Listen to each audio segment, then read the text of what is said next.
Morning. आज हम लोग बात करने जा रहे हैं क्लास 7 हिस्ट्री का। एक टॉपिक है आपका दिल्ली सल्तनत, है ना। तो दिल्ली सल्तनत का जो पहला टॉपिक है वो कौन सा है? कुतुबुद्दीन ऐबक। तो कुतुबुद्दीन ऐबक कौन था, नहीं था, वो भारत में किस प्रकार से आया, उसने भारत में किस डायनेस्टी का फाउंडेशन रखा, उसने भारत में कब से कब तक शासन किया और कौन कौन से काम किए, इन सभी चीजों को हम लोग आज के इस क्लास में समझने जा रहे हैं। ठीक है, तो चलिए स्टार्ट करते हैं। कुतुबुद्दीन ऐबक लिख रहा है ना, तो Qutubuddin Aibak was born in Central Asia to Turkish parents. Qutubuddin Aibak का जन्म जो हुआ था वो कहाँ पे हुआ था? सेंट्रल एशिया में। ठीक है, सेंट्रल एशिया कहने का मतलब कि मध्य एशिया में। जैसे आप ये देख रहे हो कि ये इंडिया का मैप है ना। उसके बाद पाकिस्तान, उस समय तो इंडिया का ही पार्ट था। अफगानिस्तान, ये आपका ईरान हो गया, है ना। इधर Turkmenistan, Uzbekistan, Iraq, Jordan, Kuwait, ये सारे कंट्रीज का नाम आप लोग आज जान रहे हो, है ना। तो ये जो पार्ट है ये क्या कहलाता है? Central Asia. तो कुतुबुद्दीन ऐबक का जन्म जो हुआ था वो कहाँ पे हुआ था? तो सेंट्रल एशिया में हुआ था। और इसके पेरेंट्स जो थे वो कौन थे? टर्किश पेरेंट्स थे। मतलब ओरिजिन से इसका परिवार जो था ना वो कैसा था? तुर्की था। ठीक है, तुर्की, टर्की टर्की टर्की एक कंट्री है ना जी।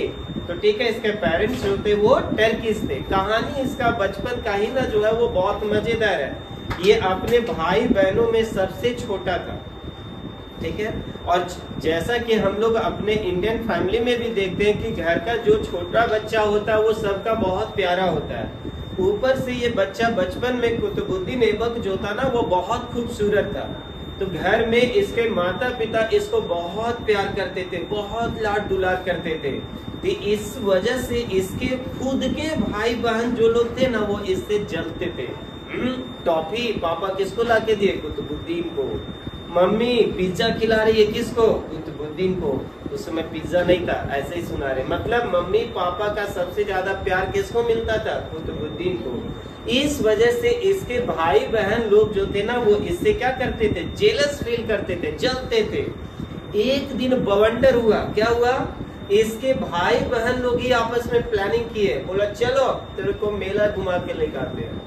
यानी बचपन में ही इसके भाई लोग ना इसको मेला घुमाने के बहाने लेके गया और उधर ही बेच दिया, अपना भाई को बेच दिया। बोला न रहेगा न हम लोग का शेयर ये लूटेगा, क्योंकि सारा लाड प्यार दुलार कौन ले जा रहा था? कुतुबुद्दीन। मतलब कुतुबुद्दीन ऐबक को बचपन में उसका भाई लोग क्या कर दिया? बेच दिया। छोटा ही था उसी समय, है ना। मजेदार। अभी और मजेदार है। He was sold to a local काजी। बाद में इसको कौन खरीदेगा? वहां का लोकल काजी। काजी होते हैं, ठीक है, इस्लाम में। एज ए स्लेव, स्लेव के रूप में मतलब गुलाम के रूप में। ठीक है, कि कुतुबुद्दीन ऐबक जैसे आज के जमाने में हम लोग गाय बैल बकरी खरीदते ना, घोड़े, उस जमाने में इंसानों की भी खरीद बिक्री हुआ करती थी। समझ गए ना? वो क्या कहलाता था? गुलाम। जैसे हम तुमको खरीद लिए तो तुम मेरा क्या हो गया? स्लेव। और हम जो ऑर्डर तुम्हें कहेंगे उस काम को तुम्हें क्या करना पड़ेगा? करना पड़ेगा। यानी अपने मालिक के हर एक ऑर्डर को पूरा करना स्लेव का काम है, चाहे जो करना पड़े। ठीक है, तो वो काजी का क्या बन गया? गुलाम। And raised in Persia. और इसका फिर ये पला बड़ा कहाँ पे? पर्शिया में। पर्शिया बोले तो आज का कौन सा कंट्री? ईरान। पर्शिया मतलब Iran. He eventually became a slave of Mohammad Ghor या मोहम्मद गौरी। इसी तरह से ये बिकते बिकते बिकते एक बार नहीं कई बार बिका, और बिकते बिकते फाइनली ये पहुंच गया किसके पास? मोहम्मद गौरी के पास। वही मोहम्मद गौरी जिसके साथ दो बैटल हुए थे, बैटल ऑफ तराइन 1 और बैटल ऑफ तराइन 2, पृथ्वीराज चौहान के साथ पढ़ाए थे ना। ठीक है, तो ये किसके पास बिकते बिकते पहुंच गया? भाई मोहम्मद गौरी के पास। लेकिन इस बंदे में टैलेंट बहुत था, है ना।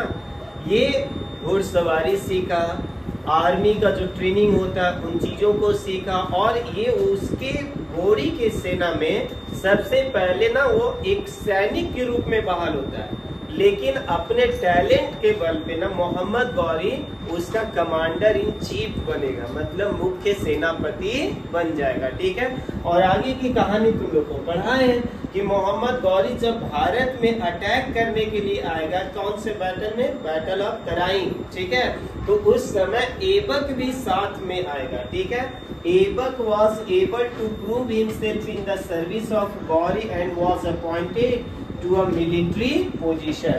कि इसने अपने टैलेंट के बल पे मोहम्मद गौरी को क्या कर देता है, खुश कर देता है ना, और उसका क्या बन जाता है, कमांडर इन चीफ, मुख्य सेनापति बन जाता है। ठीक है, जरा शक्ल भी देख लो भैया मोहम्मद गौरी का, सॉरी किसका, कुतुबुद्दीन ऐबक। जो शख्स आपको पिक्चर में दिख रहा है ये कौन सा है, कौन व्यक्ति है, सॉरी कुतुबुद्दीन ऐबक है। ठीक है, आगे गौरी कंकर्ड दिल्ली इन 1193, बताए थे 1191 बैटल ऑफ तराइन 1, फिर क्या हुआ 1192 द बैटल ऑफ तराइन 2। तो गौरी जो था वो दिल्ली पे कैप्चर कब किया, 1193 को, 1193 में। ठीक है, लेकिन वो यहाँ पे शासन करने नहीं आया था। याद करो, मैं उस वीडियो में भी बताए थे कि गौरी का इंटेंशन क्या था कि इंडिया पे अटैक करना, ज्यादा से ज्यादा चीजों को लूटना और यहाँ से फिर क्या हो जाना, रफू चक्कर हो जाना। ठीक है, तो वो जब 1193 में जब वो यहाँ से जाने लगता है ना, तो इंडिया में उसने अपने 4 नमूने को छोड़ कर गया था। नमूना मतलब अपने 4 सेनापति को छोड़ के गया था। उसमें एक कौन था, कुतुबुद्दीन ऐबक था। ठीक है, कुतुबुद्दीन ऐबक, बख्तियार खिलजी, और नंबर 3 एल्दौज, और नंबर 4 कुबाचा। ठीक है, ये नाम बहुत सीधा है, हमको भी पता है, लेकिन इसलिए हम एक बार फिर से रिपीट कर दे रहे हैं कि जब मोहम्मद गौरी जो है ना वो पृथ्वीराज चौहान को डिफीट करने के बाद यहाँ से रिटर्न जाने लगता है, तो इंडिया में अपने कितने सेनापति को छोड़ के जाता है, 4, कुतुबुद्दीन ऐबक, बख्तियार खिलजी, एल्दौज और कुबाचा। ठीक है, ये चारों में जो हेड है वो कौन है, कुतुबुद्दीन ऐबक है। ठीक है, ये चारों का जो हेड है वो कौन है, कुतुबुद्दीन ऐबक। लेकिन कुतुबुद्दीन ऐबक हेड जरूर है, लेकिन बाकी लोग भी कम नहीं है। इनमें सबसे टेढ़ा कौन है, बख्तियार खिलजी। आगे पढ़ाए थे, बख्तियार खिलजी वही आदमी है जो नालंदा यूनिवर्सिटी को डिस्ट्रॉय किया था। ठीक है, नालंदा यूनिवर्सिटी को बर्बाद करने वाला व्यक्ति कौन था, बख्तियार खिलजी। विक्रमशिला यूनिवर्सिटी पढ़ाए थे ना, विक्रमशिला यूनिवर्सिटी को भी बर्बाद करने वाला कौन था, बख्तियार खिलजी था। ठीक है, तो इसने अपने 4 सेनापति को इधर छोड़कर चला गया। उसमें हेड कौन है, Qutubuddin Aibak. After Ghori's assassination in 1206 Aibak became the de facto ruler of Delhi Sultanate. देखिए, ये तो 1193 ईस्वी में वो यहाँ से क्या हो गया, रिटर्न हो गया। कौन, मोहम्मद गौरी। और इसको लाहौर का एरिया, कुतुबुद्दीन ऐबक को कौन सा एरिया, लाहौर का एरिया और दिल्ली का एरिया सौंप कर चला गया। ठीक है, लेकिन 1206 ईस्वी में मोहम्मद गौरी का एसिनेशन हो गया, मतलब उसका मर्डर हो गया। ये मर्डर के बारे में हम पहले चर्चा कर चुके हैं। तो 1206 ईस्वी में मोहम्मद गौरी का क्या हो गया, मर्डर हो गया। मतलब कल तक तुम जिसके अंदर में गुलामी कर रहा था, अब वो खुद मर गया, उसका खुद मर्डर हो गया, तो अब तुम किसी का गुलाम रहे क्या, नहीं ना, अब तो तुम क्या हो गए, आजाद हो गए। तो ये भी अपने आप को, अब कल तक क्या था, कुतुबुद्दीन ऐबक गुलाम था, लेकिन अब ये क्या हो गया, बिल्कुल फ्री हो गया। और इंडिया में उसने एक नया डायनेस्टी का स्थापना किया। उसी डायनेस्टी का नाम पड़ा स्लेव डायनेस्टी। उस डायनेस्टी का नाम क्या पड़ा, स्लेव डायनेस्टी, या इसी का दूसरा नाम है मामलुक डायनेस्टी। ठीक है, स्लेव डायनेस्टी इसको क्यों कहा जाता है, क्योंकि इसके ज्यादातर जो रूलर हुए ना, वो किसी न किसी का स्लेव था, किसी न किसी का गुलाम था। यानी आपसे पूछा जाए कि गुलाम वंश, हिंदी में बोले तो गुलाम वंश, इंग्लिश में स्लेव डायनेस्टी, इसी को मामलुक डायनेस्टी भी कहते हैं। ठीक है, मामलुक वंश। तो गुलाम वंश क्यों कहा जाता है, क्योंकि इसके ज्यादातर जो राजा हुए बाद में भी वो किसी न किसी का क्या रहा है, गुलाम रहा है, किसी न किसी का स्लेव रहा है। जैसे कुतुबुद्दीन ऐबक स्लेव था, किसका स्लेव था, मोहम्मद गौरी का, किसका, मोहम्मद गौरी का, ठीक है। He was crowned in Lahore, ये कहाँ का राजा बन गया, लाहौर का, लाहौर यानी आज का Pakistan. Where to he moved his capital, वहीं पे उसने अपना क्या बनाया, कैपिटल।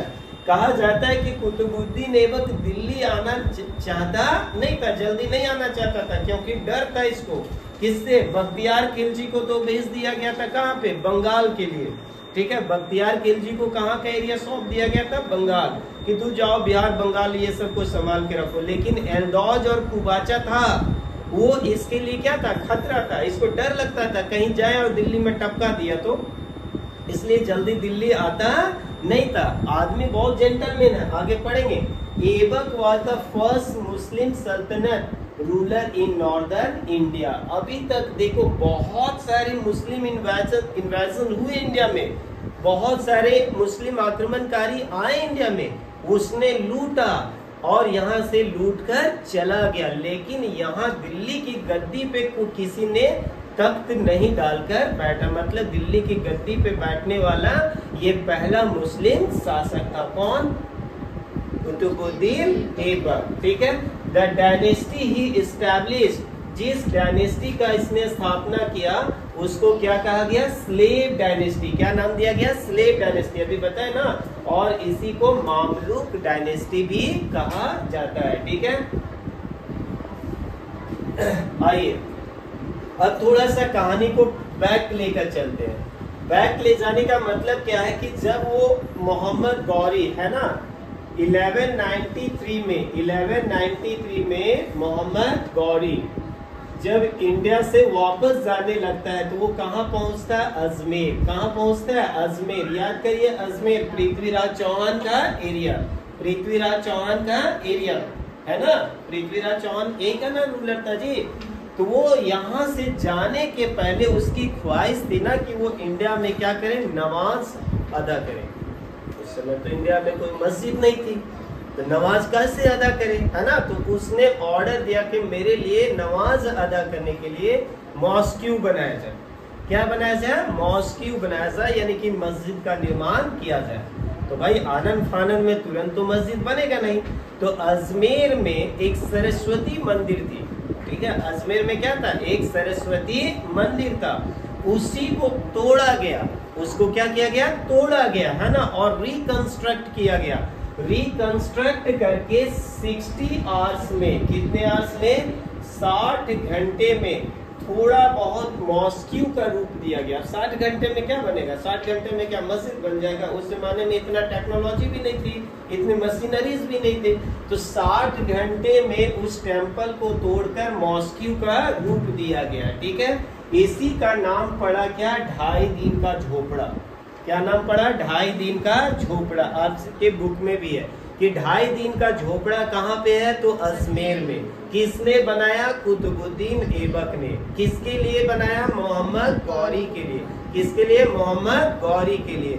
कहोगे सर नाम इसका 2.5 दिन क्यों पड़ा, 2.5 दिन का झोपड़ा क्यों बनेगा।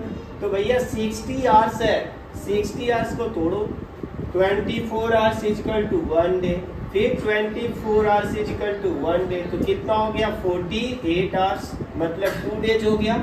और कितना, 12 आवर्स, 12 आवर्स इसमें ऐड कर दीजिएगा तो कितना हो गया, 60 आवर्स हो गया ना।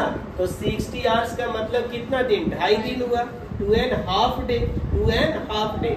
तो 2.5 डे में क्या महल थोड़े ना बनेगा, झोपड़ा ही ना बनेगा जी, झोपड़ी से बड़ा झोपड़ा बन गया। इसलिए इसका नाम क्या पड़ गया, 2.5 दिन का झोपड़ा, ठीक है। कहाँ पे है, अजमेर में। ये जो पिक्चर देख रहे हो यही है तुम्हारा 2.5 दिन का झोपड़ा। कहाँ पे है, अजमेर में, ठीक है। आज भी है, टूरिस्ट प्लेस है, लोग घूमने फिरने जाते हैं, समझ गए। तो ये याद रखिएगा, 2.5 दिन का झोपड़ा किसने बनाया, क्यों बनाया, कहाँ बनाया, समझ में आ गया। आइए, He built mosque in Delhi, ठीक है। इसने दिल्ली में क्या बनवाया, मॉस्क्यू बनवाया, ठीक है। इंडिया का पहला मॉस्क्यू। आपसे कोई पूछे कि भारत का पहला मॉस्क्यू, पहला मस्जिद कौन है, तो नाम बहुत सिंपल है, कुव्वत उल इस्लाम मॉस्क्यू। बहुत सीधा नाम है, बोलो कुव्वत उल इस्लाम मॉस्क्यू, ठीक है, कहाँ पे है? दिल्ली में, ठीक है। तो किसने बनाया? कुतुबुद्दीन ऐबक ने बनाया। भारत का पहला मॉस्क्यू किसने बनाया? कुतुबुद्दीन ऐबक। नाम क्या है? कुव्वत उल इस्लाम मॉस्क्यू, ठीक है, कुव्वत उल इस्लाम मॉस्क्यू। ये रहा आपका दिल्ली में, कुतुब मीनार के कैंपस में ही है, ठीक है, कुव्वत उल इस्लाम मॉस्क्यू। किसने बनवाया था? कुतुबुद्दीन ऐबक ने, ठीक है। He was known as a generous king. चलो अब इसकी थोड़ी सी और कहानी जानते हैं। कुतुबुद्दीन ऐबक भले चाहे जो काम किया, लेकिन आदमी बहुत दिलदार था, ठीक है। सपोज दैट आपको पिज्जा खाने का मन कर रहा है, पैसे नहीं है, आप चले गए कुतुबुद्दीन ऐबक के पास से, बोले भैया पिज्जा खाने का मन कर रहा है, पैसे नहीं है। बोला कितना चाहिए? बोला 500 चाहिए, निकाल कर तुरंत दे दिया। तो आदमी तो बढ़िया है ना। बाद में गई, बोले मेरे लिए न्यू ड्रेस चाहिए, पैसे नहीं है। बोला ठीक है तू भी ले ले। कोई बोला हमको आइनॉक्स में मूवी देखने जाना है, बोला कोई मेरे को एरोप्लेन में घूमना है, पैसे चाहिए, लो ले यार, जितना चाहिए उतना लेके जाओ। मतलब कहने का है कि कुतुबुद्दीन ऐबक जो है ना, लोगों को दम भर दान दिया करता था। कोई भी इसके दरबार से खाली हाथ आता नहीं था। जेनरस पर्सन था, जो डिमांड किया सबकी डिमांड को ये पूरा करता था। लाखों का दान दिया करता था, समझ गए ना, लाखों का दान दिया करता था। इसीलिए तो इसका नाम ही है लाख बख्श, ठीक है। अभी होगा कहीं पे लाख बख्श, ठीक है, लाख बख्श, ठीक है। ये लाखों रुपयों का दान दिया करता था। He was known as generous king in times of peace and was honored with a title Lakh Bakhsh. किसको लाख बख्श कहा गया है? कुतुबुद्दीन ऐबक को, ठीक है। He is most remembered for laying the foundation of Qutub Minar in Delhi. जो पिक्चर देख रहे हो ये क्या है? कुतुब मीनार, ठीक है, कुत्ता बीमार नहीं, कुतुब मीनार, ठीक है। इसका फाउंडेशन भी कौन रखा था? तो कुतुबुद्दीन ऐबक ने रखा था। कुतुब मीनार का फाउंडेशन किसने रखा था? कुतुबुद्दीन ऐबक। एक सूफी संत थे, ठीक है, एक सूफी संत थे जिनका नाम था कुतुबुद्दीन बख्तियार काकी। कुतुबुद्दीन बख्तियार काकी, ठीक है, कुतुबुद्दीन बख्तियार काकी। उसी के याद में उसने एक माइनरेट्स कर सकते हो मीनार बनाया, उसी का नाम पड़ा क्या? कुतुबुद्दीन ऐबक। देखिए लिख रहा है ना, it was named after a Sufi saint Khwaja Qutbuddin Bakhtiyar Kaki. समझ गए? कुतुब मीनार किसके नाम पर रखा गया है? तो कुतुबुद्दीन बख्तियार काकी के नाम पे। और ये कौन थे? तो एक सूफी संत थे और ये इनको बहुत मानते थे, यानी कुतुबुद्दीन ऐबक, ये सूफी संत जिनका नाम क्या है? कुतुबुद्दीन बख्तियार काकी, उसको बहुत मानते थे। समझ गया ना, फॉलो करते थे उनको। इसीलिए उनके याद में उन्होंने क्या बनवा दिया? कुतुब मीनार बनाया। लेकिन पूरा नहीं करवाएगा। Qutub Minar was completed by Aibak successor and son in law Iltutmish. ये पूरा बन के रेडी होता कि उसके पहले कुतुब मीनार के बन के रेडी होने के पहले ही कुतुबुद्दीन ऐबक टपक गया। टपक गया मतलब मर गया, समझ गए ना।